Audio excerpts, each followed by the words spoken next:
వరుసగా కురిసిన వర్షాలకు వానాకాలం సీజన్లో సాగు చేసిన పంటల్లో అనేక సమస్యలు తలెత్తాయి. ముఖ్యంగా వరి, పత్తి పంటల్ని కాపాడుకోవాలంటే వర్షాలు ఆగిన తర్వాత అనుసరించాల్సిన యాజమాన్య పద్ధతులపై వరంగల్ జిల్లా ప్రాంతీయ వ్యవసాయ పరిశోధన స్థానం శాస్త్రవేత్తలు రైతులకు పలు సూచనలు చేశారు. సరైన యాజమాన్య పద్ధతులు పాటిస్తే పంటల్ని చీడపీడల నుంచి కాపాడుకోవచ్చని సూచించారు.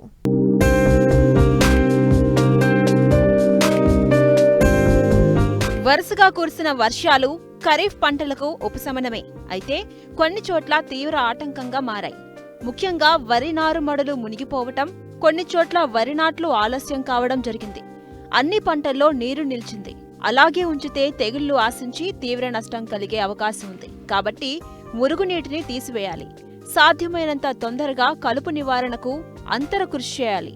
తద్వారా మొక్కల వేర్లకు గాలి తగలడం వల్ల పెరుగుదల బాగా ఉంటుందని, ప్రస్తుతం వరి, పత్తి పంటల్లో చేపట్టాల్సిన యాజమాన్య పద్ధతుల గురించి రైతులకు తెలియజేస్తున్నారు వరంగల్ ప్రాంతీయ వ్యవసాయ పరిశోధనా స్థానం శాస్త్రవేత్త మాధవి. ప్రస్తుతం మనకి రాష్ట్రంలో విస్తారంగా కురుస్తున్న వర్షాల దృష్ట్యా వరిలో మనం ఇంకా ఎవరైనా రైతులు నారు పోసుకోలేదు అనుకోండి, దమ్ము చేసుకొని పొలంలో నేరుగా విత్తుకున్నట్లయితే మనం సమయాన్ని ఆదా చేసుకోవచ్చు. అంతేకాకుండా ఆదాయాన్ని కూడా పెంచుకోవచ్చు. అదేవిధంగా స్వల్పకాలిక రకాలు మరియు మధ్యకాలిక రకాలని మాత్రం 25 రోజులు మరియు 30 రోజుల వయసు ఉన్న నారుని నాటుకోవడానికి ఇంకా సమయం ఉంది. అదేవిధంగా దీర్ఘకాలిక రకాలు మనం ఇప్పటివరకు నాటు వేసుకున్నట్లయితే, ముదిరిన నారు 50 రోజుల నారు అలా ఉన్నట్లయితే మనం ఆ నారుని నాటుకోవాలనుకున్నప్పుడు మనం ఆకుల చివర్లు తుంచుకొని కుదుళ్ళ సంఖ్యను పెంచుకోవాలి. అంటే కుదులని ఒక్కొక్క కుదురుకి 6 నుంచి 8 మొక్కలు పెంచుకొని మనం నారు వేసుకోవచ్చు ఈ దీర్ఘకాలిక రకాలని.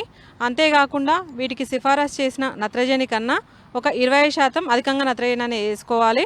అదేవిధంగా ఈ నత్రజనిని 3 దఫాలుగా బదులు 2 దఫాలుగా వేసుకోవాలి. అంటే నాటేటప్పుడు 70% నత్రజనిని మరియు అంకురం దశలో 30% నత్రజని వేసుకోవచ్చు. మరియు నారు వేసుకునే రైతులు నాటేసే ముందు ఎకరానికి సరిపోయే నారుమడిలో 800 గ్రాముల కార్బోఫ్యూరాన్ 3G గుళికలని ఇసుకలో కలిపి చల్లుకున్నట్లయితే కొన్ని రకాల పురుగుల నుంచి మనం పంటని 15 నుంచి 20 రోజుల వరకు రక్షించుకోవచ్చు. అదేవిధంగా రైతులు నాటు వేసుకున్నప్పుడు కాలిబాటలు అనేవి చేసుకోవాలి. ఇలా కాలిబాటలు ప్రతి 2 మీటర్లకి 20 సెంటీమీటర్ల కాలిబాటలను తీసుకోవడం వల్ల గాలి వెలుతురు అనేది బాగా రావడం జరుగుతుంది పంటకి. అంతేకాకుండా సుడిదోమ ఉధృతిని కొంతవరకు తట్టుకోవచ్చు. అదేవిధంగా మనకి ఫర్టిలైజర్ వేసుకోవడానికి, పిచికారీ చేసుకోవడానికి కూడా ఈ బాటలు అనేవి మనకు ఉపయోగపడతాయి. అదేవిధంగా ముందస్తు చర్యలో భాగంగా మనము వరి నాటుకున్నాక 15 నుంచి 20 రోజులకి కార్బోఫ్యూరాన్ 3G గుళికల్ని 10 కిలోలని ఎకరానికి వేసుకున్నట్లయితే మనం పంటని ముందస్తుగా వచ్చే పురుగుల బెడద నుంచి కాపాడుకోవచ్చు. అదేవిధంగా పత్తి విషయానికి వస్తే, పత్తి పంటలో మనం వర్షం తగ్గిన తర్వాత ఇప్పుడు పంట అనేది 40 రోజుల దశలో ఉంది కాబట్టి 25 కిలోల యూరియా మరియు 20 కిలోల పొటాష్ని ఒక ఎకరానికి వేసుకోవాలి.